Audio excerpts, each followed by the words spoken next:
pensamiento capturado. Una idea es un pensamiento capturado que se convirtió en una ideología, lo cual dio lugar a una teoría, lo cual vino a ser una filosofía y lo cual dictó mi psicología.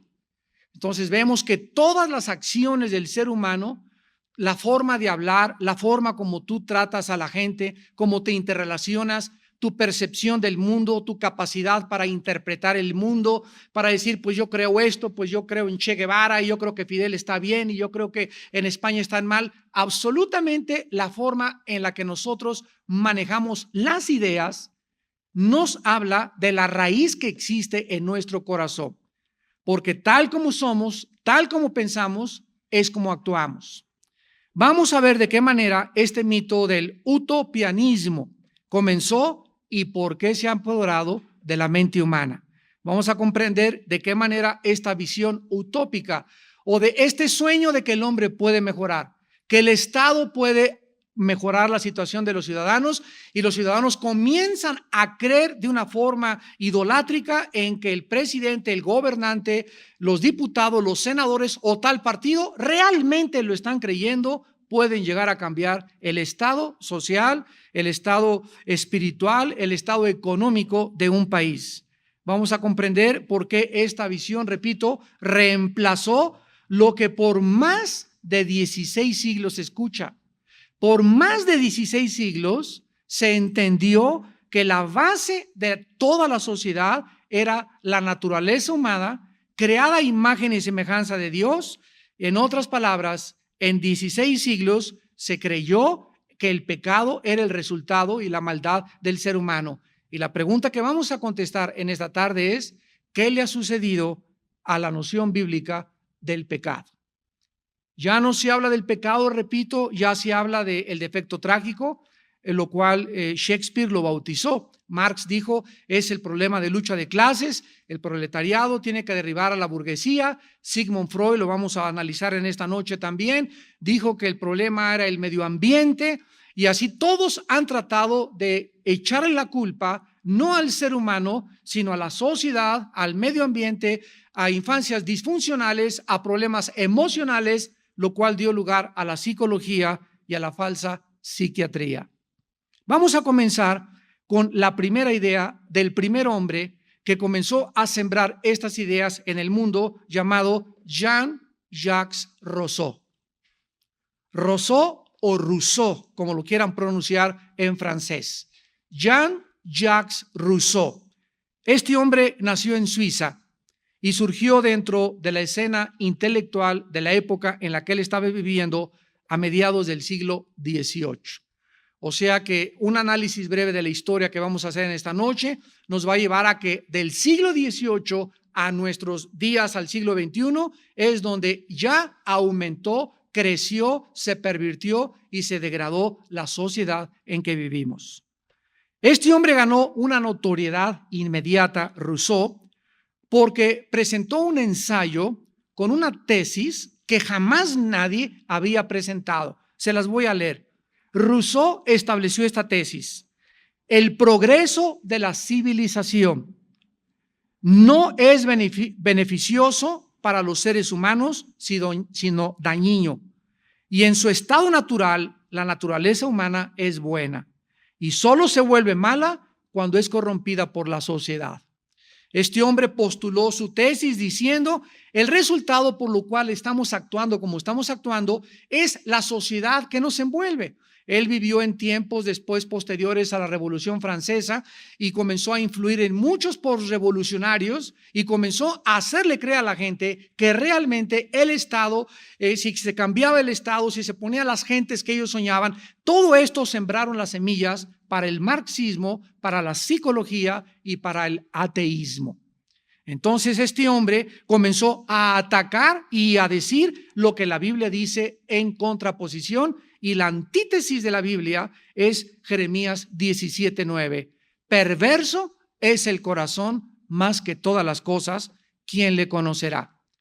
Es interesante en esta noche que analicemos estas raíces y a todos estos ideólogos o filósofos de la maldad, que todas las ideas, todas las proposiciones, todas sus tesis, todas absolutamente, sin excepción, atacan a la Biblia. O sea, vemos una guerra, como dijimos en la clase pasada, de ideas en el mundo que nos rodea. Y todas las ideas que surgen y que no tienen su origen en la palabra de Dios, nosotros sabemos de dónde provienen, del mismo infierno. Y nosotros tenemos que tener, que dijimos, la intuición, la percepción y el discernimiento para que las ideas que leemos en los libros de Sanborns, en los libros de la Casa de Cristal, en los libros de tu biblioteca, en los ideólogos, en los filósofos, en la escuela, cuando vayas a la universidad, tú estés preparado para poder detectar esa idea, captarla inmediatamente, llevarla cautiva a la obediencia a Cristo Jesús, rechazarla y combatirla. Porque Dios no nos manda a ser cristianos mediocres, de tragarnos solamente las ideas y la ideología, que la evolución y que venimos del chango, que el ateísmo, el escepticismo, el hedonismo, el secularismo, etcétera, etcétera, sino que combatamos estas ideas porque somos la luz del mundo. Y es algo que se ha perdido totalmente en la cristiandad. Ya no hay apologistas, ya no hay guerreros, ya no hay personas que puedan combatir esas ideas a través de la radio, a través de la televisión, a través de escritos, a través de libros. Y está el mundo oprimiendo a la iglesia, y la iglesia está dejándose penetrar por toda esta barbaridad de ideologías que van a acabar, como la Biblia lo profetiza, en la apostasía de la mayor parte de la cristiandad. Dice en Proverbios 21:2, todo camino del hombre es recto en su propia opinión. Salomón escribió hace 3000 años que cada persona tiene el mejor concepto de sí mismo. Y a tus ojos tú crees que no estás mal. A tus ojos tú piensas que el homosexualismo es otro estilo de vida. A tus ojos tú piensas que doña Pachita no fue tan mala. A tus ojos y bajo tu concepto piensas que lo que pasa en España, lo que pasa en Irak no debe haber sucedido. A tus ojos. Y tenemos una percepción tan deteriorada por el pecado en nuestra mente que necesitamos ser alumbrados. ¿Y quién es la lámpara que ilumina nuestro espíritu? El Espíritu de Dios, el Espíritu Santo. Él es el único que puede arrojar a nuestra vida la luz para mostrarme que lo que yo creía, lo que yo suponía, lo que yo pensaba, de acuerdo a mis falsas conceptualizaciones, estaba totalmente yo equivocado. Y yo tengo que ser manso y humilde para someterme y desechar esas ideas, sacar esas ideologías de mi mente, no abrazarlas porque contrapone la palabra de Dios, y el Espíritu Santo me seguirá guiando y me seguirá mostrando el camino de la verdad. En Romanos 3:10, el diagnóstico de Dios es que no hay justo ni aún uno. Y aquí no hay excepciones, ni un papa, ni una monja, ni un monje, ni San Martín de Porres, ni Santa Sirindana, ni Santa Cachiporra, ni Santa como tú le llames.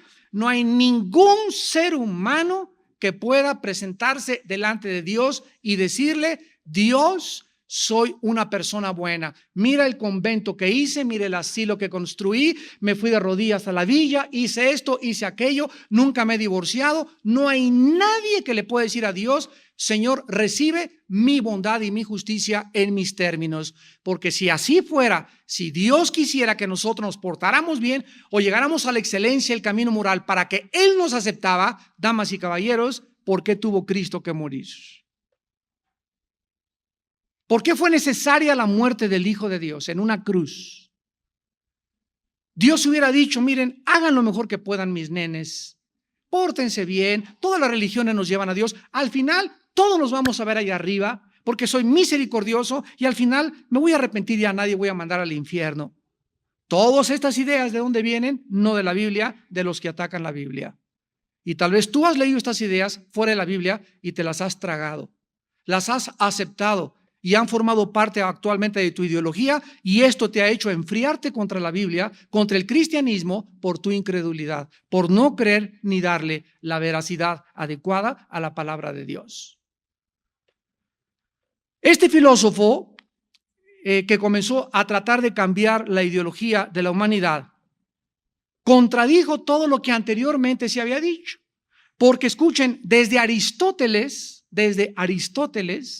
la mayor parte de los filósofos habían pensado y habían enseñado que los seres humanos somos naturalmente sociales y que nuestra realización como seres humanos se lograba a través de nuestra participación en las instituciones civilizadas como la familia, la iglesia, el Estado y la sociedad. O sea, todos ellos estuvieron de acuerdo en el mismo común denominador de ideas, de que la participación del ser humano en la iglesia, en el Estado, en la sociedad, en la familia, era lo que realmente llegaba a nuestra realización. O sea, el aislarte de la sociedad, el aislarte y comenzarte a ir a un convento y a irte a un monte, lo que se llama el ermitañismo o la filosofía de los ascetas, lo vamos a ver a continuación, es antibíblico y es precisamente la idea sembrada en estas personas de creer que el mal está en la sociedad y no en nosotros mismos. Cuando Roma, aproximadamente en el siglo XVI-XVII, pensó que para servir a Dios necesitaba ser monje o monja y necesitabas recluirte porque la sociedad te contamina y a Dios se le encuentra en un convento lejos del mundanal ruido, comenzó a absorber esta filosofía que se convirtió en el ascetismo moderno, el cual practican los lamas y los budistas. Se rapan, se ponen mantos, hacen votos de pobreza, celibato sacerdotal, no voy a tener sexo porque también el sexo es pecado, no me voy a manchar con el mundo, y es exactamente lo contrario a lo que la Biblia dice. Cristo ordenó: id a todo el mundo y predicar el evangelio. ¿Cómo pueden creer las personas que se creen religiosas que aislándose de la sociedad, de la familia y del Estado van a encontrar a Dios y van a ser más santas que las demás personas? Cuando en ese momento, repito, nos volvemos ascetas, una filosofía que está claramente descrita en Colosenses 2, a continuación la vamos a ver. Pero Rousseau, Jean-Jacques Rousseau, el que estamos hablando, contradijo todo lo que desde Aristóteles había enseñado y volteó al revés esta nación, porque Rousseau también insistió en lo siguiente. Escribió, cito: la naturaleza humana se manifiesta mejor separada de las instituciones sociales. La gente que es naturalmente amable, amorosa, bondadosa, virtuosa y falta de egoísmo, pero la sociedad que le rodea con todas sus demandas, estoy leyendo a Rousseau, lujos, vicios y convencionalismos y competitividad le vuelven malo e hipócrita. Comenzó a enseñar y a postular de que la sociedad es la culpable de nuestra hipocresía, de nuestros vicios, de nuestros lujos, porque si la sociedad no se hubiera modernizado, el ser humano sería un ser humano absolutamente normal. Rousseau no leyó la historia de Caín. Caín no tenía ni fax, ni computadora, ni aire acondicionado, ni ninguna cosa. Era una persona aislada y asesinó a su hermano. Y dice la Biblia en 1 Juan 3, ¿por qué le asesinó? Por envidia. Entonces, desconocer las pasiones desordenadas humanas que la Biblia menciona como pecados es desconocer la conducta del ser humano. O sea que el medio ambiente, para concluir, de acuerdo a Rousseau, es el culpable de la maldad. Esto es el ascetismo, y de ahí que comenzaron a recluirse y a aislarse de la sociedad. Veamos en el libro de Colosenses cómo el apóstol Pablo combatió esta filosofía asceta. Y la idea surgió, repito, de Rousseau. Dice en Colosenses 2, versículo 20 al 23, pues si habéis muerto con Cristo en cuanto a los rudimentos del mundo, ¿por qué, como si vivieseis en el mundo, os sometéis a preceptos, ideas, tales como no manejes, no gustes, ni aun toques, en conformidad a mandamientos y doctrinas de hombres? Cosas que todas se destruyen con el uso. Tales cosas tienen, a la verdad, cierta reputación de sabiduría, en culto voluntario, en humildad y en duro trato del cuerpo, pero no tienen valor alguno contra los apetitos de la carne. O sea, Pablo está diciendo que cualquier persona que diga, yo ya no voy a tocar a ninguna mujer, voy a ser el Inmaculado Concepción. Yo me voy a aislar de toda la sociedad, Señor, te consagro mi vida y me voy a poner una cosa así de monje o de monja, me voy a poner un rosario aquí colgando, voy a dar golpes de pecho, acostarme en una cama de nopales todas las noches, etcétera, etcétera. Todo esto tiene cierta reputación a las personas que no conocen, y así es el retrato de los santos. Y por eso todas las fotografías de los santos fuera del cristianismo, todos tienen cara así. Todas las vírgenes, todos, ve la cara que transmiten, ¿verdad? Y ves que tienen cara que no rompen un plato. Mustios. Pero ¿de dónde viene este trasfondo de que, escúchenme, todo esto ha entrado a la iglesia cristiana? Y encuéntrese a los hermanos. ¿Cómo está, hermanito? Muy bien, para la gloria de Dios, hermano. A su santo nombre, aleluya. Cálmate, San Cirindano. Y ha entrado a la iglesia cristiana el concepto que el cristiano tiene que andar así, y las hermanas, nada de pintura, ahí pone hasta con velo fuera de la iglesia, el vestido hasta los tobillos, parecen musulmanas. Yo siempre les he dicho, hay dos extremos en las mujeres: las que no se pintan nada, que parecen momias de Guanajuato, y las que se exageran en su maquillaje, parecen árboles de Navidad. Pero la Biblia nos invita a venir al equilibrio y al centro. La Biblia recomienda, ¿verdad?, que la mujer no use exceso de maquillaje, ni un peinado así morado con verde, ni por aquí, por allá, con castañuelas por todos colgando y tintinando, ¿verdad? Y que atraiga demasiado exageradamente a su persona, al vestido que trae, pero que se arregle, que se ponga maquillaje, que se arregle el pelo, que haga ejercicio, que se mantenga linda para su esposo, etcétera, etcétera. Y no. Ustedes saben y ustedes conocen a esta clase de hermanas y hermanos en todas las iglesias. Pero ¿de dónde viene eso? De la filosofía rusista, de la filosofía ascetista, de creer que esa es la humildad.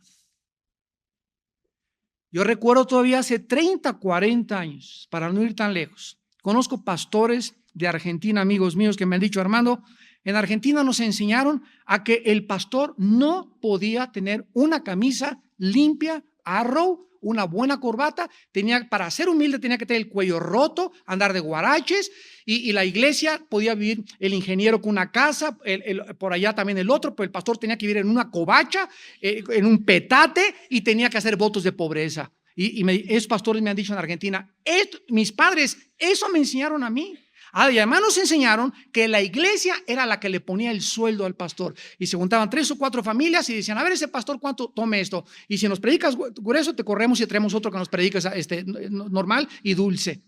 Y así, yo conozco en México, aquí en el área de satélite, cantidad de iglesias que funcionan bajo estas condiciones, que son familias, una puso el techo, la otra la puerta, y ellas son las que asalarian a los pastores, quitan a los pastores, ponen a los pastores y dictan hasta lo que tienen que predicar. Y si no, que se cuiden porque los corren. Un pastor de satélite me dijo, ¿sabes qué? Cuando se me abrieron los ojos, soné las campanas de la independencia, le gané al cura Hidalgo en mi iglesia y les dije, ahí se ven, ¿verdad? Y desde esa vez ha multiplicado su iglesia 5 veces más. ¿Por qué? Porque esas iglesias se llaman iglesias nicolaitas, que significa el pueblo gobierna. Y Dios no estableció que fuera el gobierno el que estableciera la iglesia, sino que fueran dirigidas por personas espirituales. Bueno, vamos a ver a nosotros que después de que Colosenses nos habla de esto, a ver si pueden apagar el celular. Rousseau vivió en una sociedad como esta, donde había un aprovechamiento de todas las personas, donde se oprimía a la clase del proletariado, a la clase pobre. Pero de manera irónica, esta filosofía de Rousseau, de una libertad condicional para el ser humano, fue la semilla. Escúchame, fue la semilla que germinó en los regímenes más opresivos de nuestro mundo moderno. Rousseau inspiró a revolucionarios como Robespierre, que fue el que se levantó contra la burguesía en la Revolución Francesa contra la Bastilla y guillotinaron a más de 300,000 personas. Rousseau inspiró a Marx, inspiró a Lenin, Adolfo Hitler y a Mao. Todos estos hombres, leyendo sus biografías y estudiando qué es lo que pensaban, traían la semilla germinada de creer que la sociedad, si es cambiante, el Estado debe de dictar al ciudadano las normas para vivir y robarle a la familia la educación de los hijos y convertir al Estado en el Dios de este siglo. Pero ¿de qué manera sucedió todo esto? La clave es que Rousseau no definió la verdad como la afirmación de los derechos en contra del Estado, sino que Rousseau dijo que la libertad representaba o significaba la liberación de todas las formas e instituciones de la sociedad. O sea, que nos tenemos que independizar, emancipar de la familia, de la iglesia y de las comunidades locales. El Estado, de hecho, este es el resumen de la filosofía de Rousseau, es el libertador. Escucha, el Estado es el libertador, destruyendo todas las ataduras sociales del individuo para que solo el individuo le sea leal al Estado. Mateo 22, 37 al 38, le preguntaron a Jesús, ¿cuál es el más grande mandamiento? Y Jesús contestó, amarás al Señor tu Dios con todo tu corazón, con toda tu mente y con todas tus fuerzas. Este es el primero y el más grande de todos los mandamientos. Cuando un cristiano, cuando un ser humano viene a la Biblia, y lo primero que ya vimos, Dios nos devuelve nuestra identidad, porque el pecado hizo que perdiéramos nuestra identidad. Por eso los niños quieren ser Superman, Batman, quieren bailar como Madonna, peinarse como Elvis Presley, caminar como John Travolta, como la modelo de Vanidades. Por eso ves las revistas que ves, porque quieres imitar a las Barbies, quieres imitar a los modelos del mundo. Y al llegar a Cristo, comenzamos a imitar a Dios y Dios nos ubica, nos devuelve nuestra identidad, recuperas tu identidad, tu valor y tu valía y entiendes algo en tu corazón. Nací y vivo para conocer y amar a Dios. Hasta que un ser humano puede verdaderamente considerar esta verdad y practicar esta verdad, este ser humano comienza a tener en su vida dos cosas: propósito y significado. Mientras un ser humano no tenga como su prioridad en su vida Dios,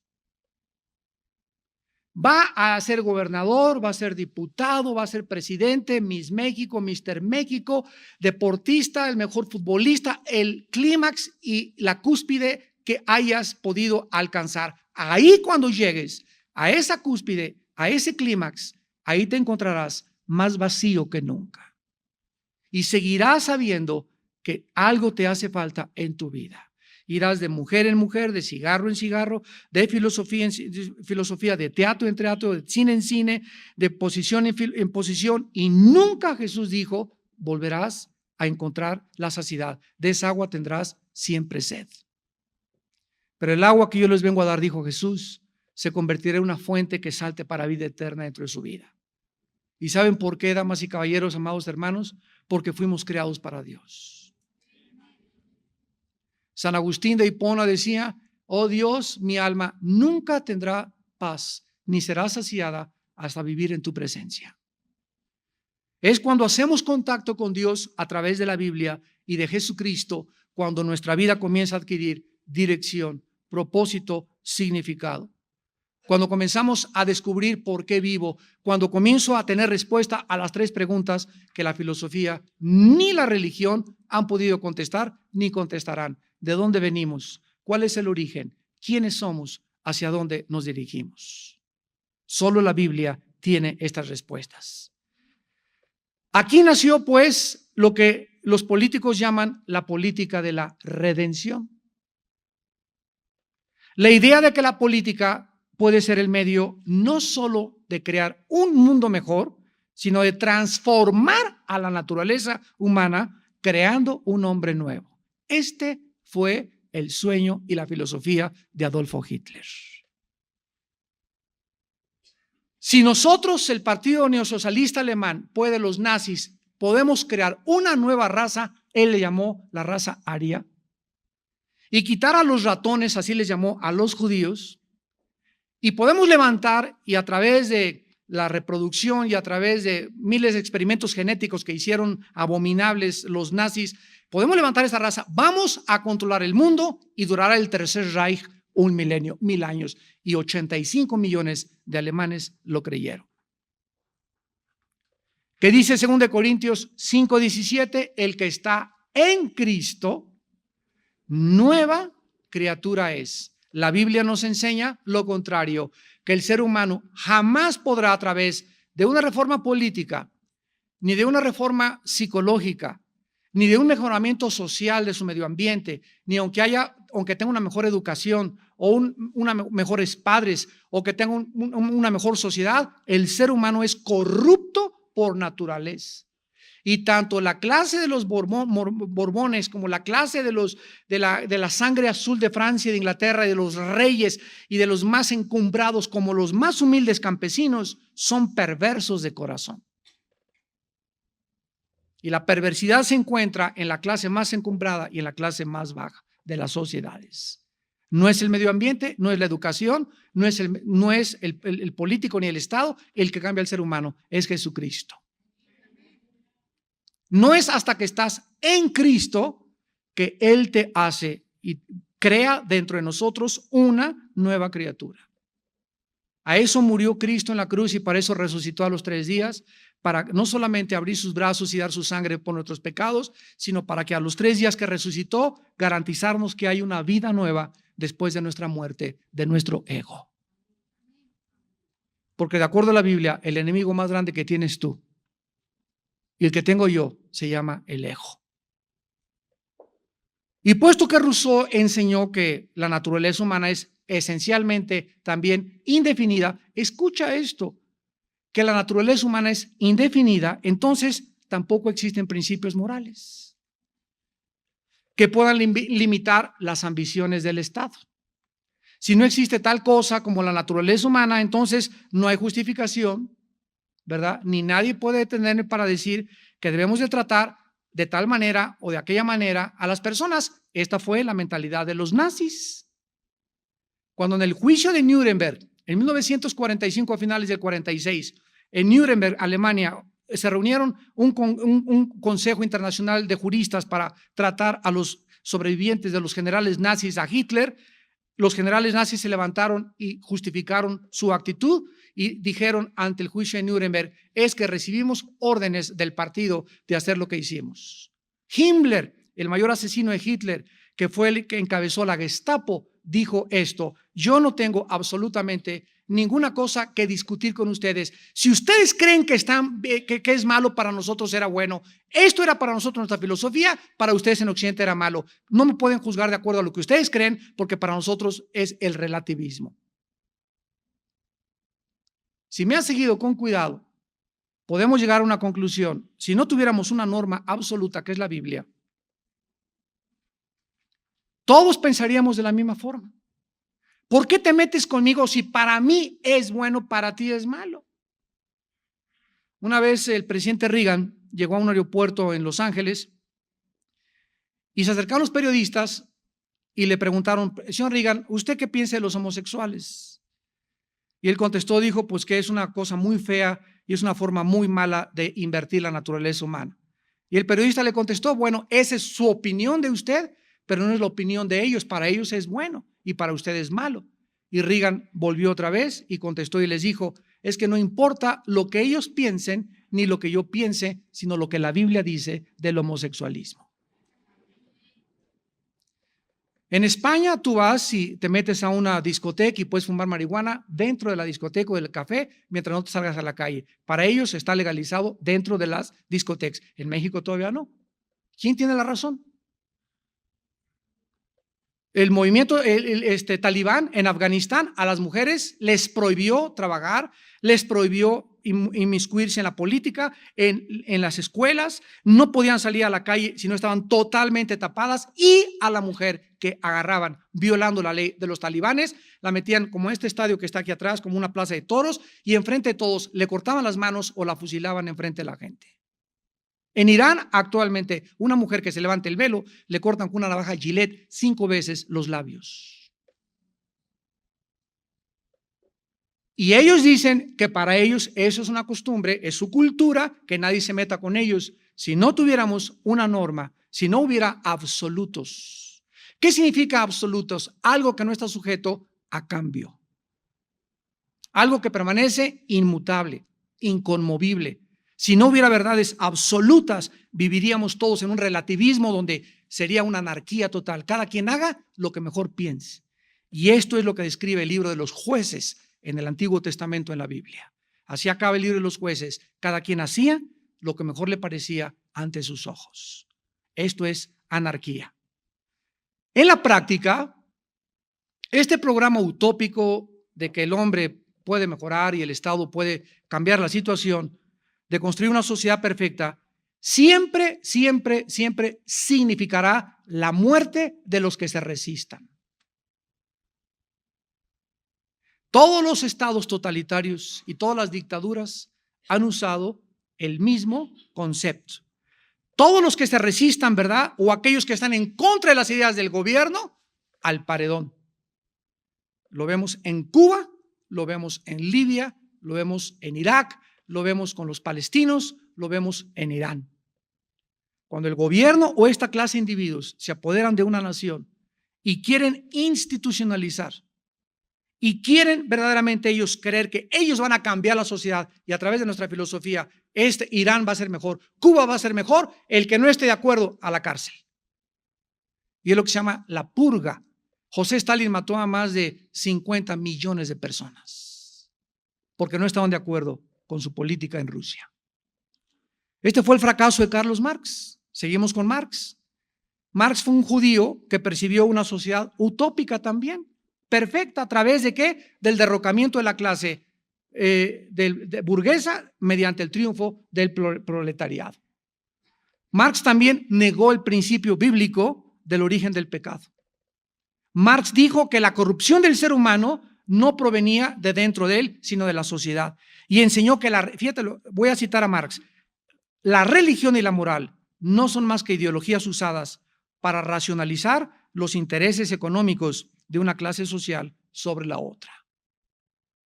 O sea que no hay absolutamente ningún problema en el ser humano más que la economía que rodea al ser humano. No es de extrañar, pues, que todos los estados totalitarios creados por el marxismo nunca reconocieron ningún principio moral universal, ninguna justicia trascendente y ningún límite moral en sus asesinatos brutales y sanguinarios. Fue el marxismo el que cambió.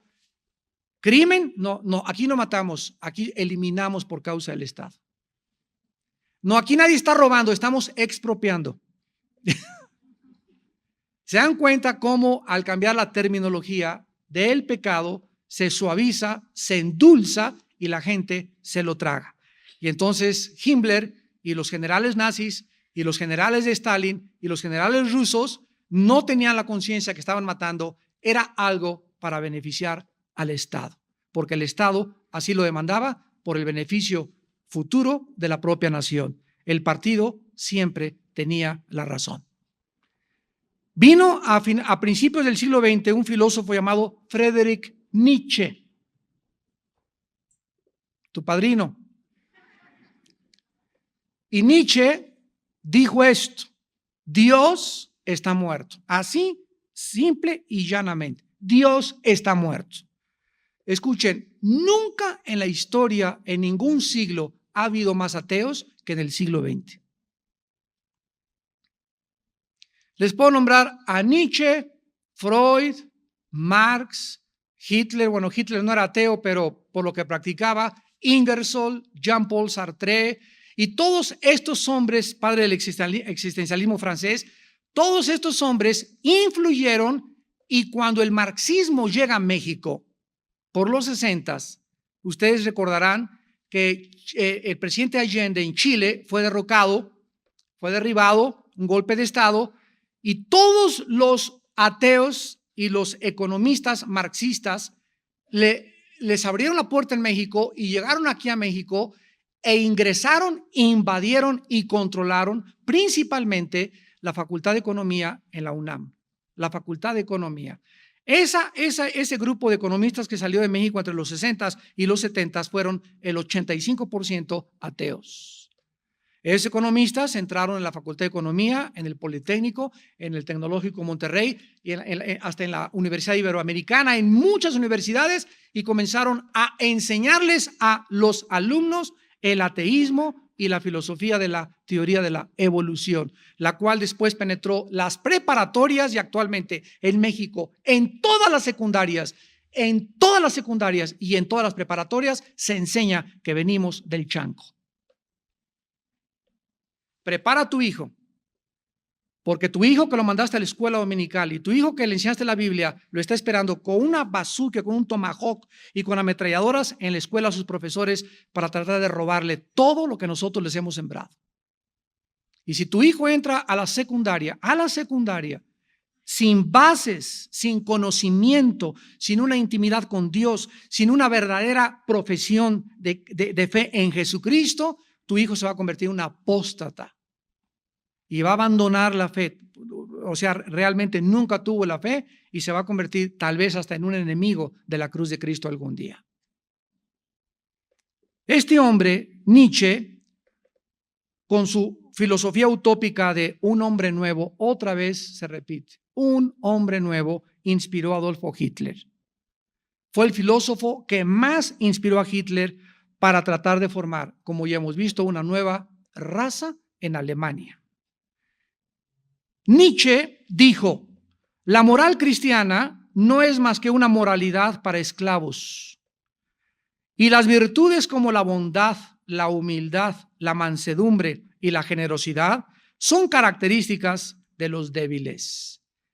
Estoy citando a Friedrich Nietzsche y son las mismas palabras que Saddam Hussein pronunció antes de que fuera invadido en su nación. No puedo, yo le dijo un periodista de CNN, no puedo ningún hombre que es líder mostrar debilidad. La debilidad es de las mujeres, no de los hombres. ¿Qué dice 1 Corintios capítulo 1, versículo 25? Porque lo insensato de Dios es más sabio que los hombres, y lo débil de Dios es más fuerte que los hombres. Cristo, poder y sabiduría de Dios. Versículo 20, ¿dónde está el disputador de este siglo? ¿No ha enloquecido Dios la sabiduría del mundo? Vean ustedes, desde la perspectiva de los dictadores, Nietzsche, Sartre, Carlos Marx, Mao, Stalin, Rousseau, etcétera, etcétera, la debilidad no debe ser conceptualizada como una virtud en el ser humano. El hombre tiene que, de ahí viene, el hombre tiene que ser macho. Y tiene que imponerse con su personalidad así. Y por eso en México así, la mayor parte de los políticos así, miran todos. Todos. Si no tienes esta cara, no eres político. Si no tienes esta cara, no eres policía. Tú ven un indito, baja del cerro, ¿cómo está? Mi patroncito, ponle una cachucha, una macana y lo transformas inmediatamente al darle autoridad. Y esto viene de los genes y de la cultura transmitida, de todas estas falsas ideologías. Estados Unidos fue formado, la única nación que fue formada en la Biblia, es la única nación en la historia que fue formada con la Biblia de Estados Unidos. Y tú ves a los políticos y siempre están con una sonrisa oreja a oreja. Ves a los policías, te para un policía de Estados Unidos, ¿cómo está? Y te llega riendo. Y aquí te llegan y parece que te van a macanear. ¿Por qué esa actitud? Por la ideología, por la cultura, de donde tiene todo su raíz. De forma paradójica, Nietzsche se hace homosexual a los 35 años y muere loco a los 42 años de edad en un manicomio. El hombre que dijo que Dios estaba muerto nunca supo que él fue el que murió, pero Dios seguía vivo. Dice en Romanos 1:22, profesando ser sabios se hicieron necios. Y finalmente tenemos a Sigmund Freud, llamado el padre de la psicología moderna. Él ha sido una de las personas que más le han quitado. Escucha, si tú vas a estudiar psicología, cuídate cuando te enseñen a Freud el conductismo y el psicoanálisis, para que ya con un filtro, si vas a estudiar psicología, lo puedas filtrar y no te tragues todo lo que te están enseñando. Freud enseñó que el sentido de responsabilidad moral no existía. Es una de las personas que le quitaron, repito, más que nadie, el sentido de la responsabilidad moral al individuo. ¿Por qué? Freud redujo al ser humano a un animal complejo. Rechazó las explicaciones de la conducta humana relacionadas con el pecado, el alma o la conciencia. Dijo que no existían esas cosas y las sustituyó con términos científicos tomados de la biología como instintos o impulsos. En la teoría freudiana, las personas no son agentes racionales, sino títeres de fuerzas inconscientes que los seres humanos no podemos comprender ni controlar. En otras palabras, nosotros somos movidos, somos robots de una forma inconsciente. El profeta Ezequiel, hace 2800 años aproximadamente, escribió en el capítulo 18, versículo 2, versículo 4 de la Biblia: he aquí que todas las almas son mías, como el alma del Padre, así el alma del Hijo es mía, dice el Señor. El alma que pecare, esa morirá. Ahora, ve en el versículo 20 que dice Dios: el alma que pecare, esa morirá. El Hijo no llevará el pecado del Padre, ni el Padre llevará el pecado del Hijo. La justicia del justo será sobre él y la impiedad del impío será sobre él. Aquí Dios está hablando de dos cosas. En primer lugar, no está negando la herencia maldita del pecado. Por ejemplo, permítame explicarles. Si mi abuelo fue alcohólico y mi padre fue alcohólico, yo voy a tener una tendencia muy grande de ser alcohólico. Si mi padre fue diabético, mi madre fue diabética y mis abuelos fueron diabéticos, yo voy a tener una propensidad tremenda hacia la diabetes. Ok, entonces no se está negando que hay una herencia genética, física, que afecta enfermedades, alcoholismo, etcétera, etcétera. Lo que se está negando aquí es la responsabilidad. Si mi padre fue borracho, mi madre fue borracha y yo tengo la probabilidad de heredar la borrachera, yo tengo que escoger seguir siendo borracho como ellos o recibir a Cristo y ayudar a pelear contra la borrachera. Yo no puedo decir yo soy borracho porque lo heredé de mi madre. Es lo que Dios está diciendo. Yo soy así porque mi mamá fue prostituta. Yo soy así por la niñez y la infancia disfuncional en la que yo nací. Es que mi padre me violó y yo soy así prostituta porque me gustan las mujeres, porque de chica tuve relaciones con mujeres. Nadie, de acuerdo a la Biblia, puede justificar sus pecados por el medio ambiente o por la herencia. Cada quien es responsable. Tú has escogido ser así porque así te ha gustado. Y Dios en esta tarde te ofrece el perdón de tus pecados y te ofrece cambiar.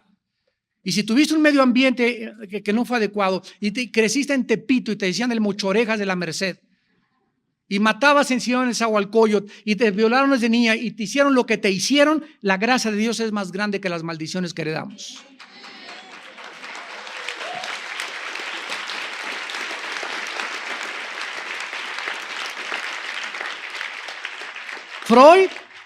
Freud era un creyente absoluto de la teoría darwiniana de la evolución y propuso además un plan evolucionario, Freud, en el cual fíjate lo que dijo Freud, nuestros impulsos primitivos, que le llamó el id de Daniel, así le llamó a los impulsos primitivos, pertenecen a la parte más antigua de nuestro cerebro.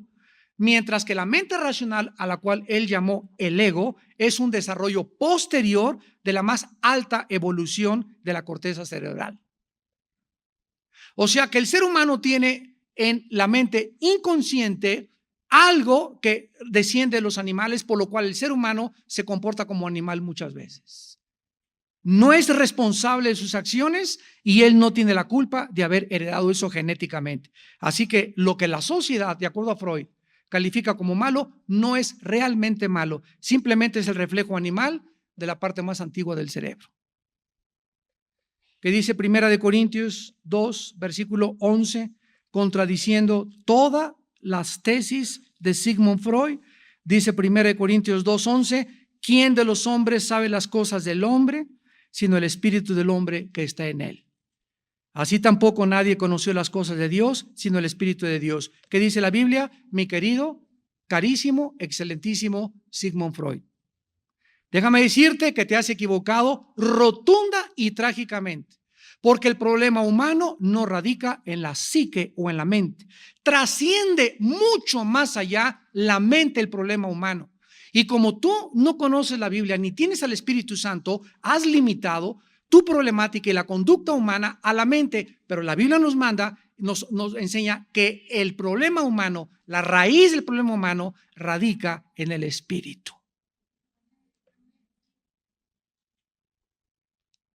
La enfermedad del ser humano está en su espíritu muerto hacia Dios.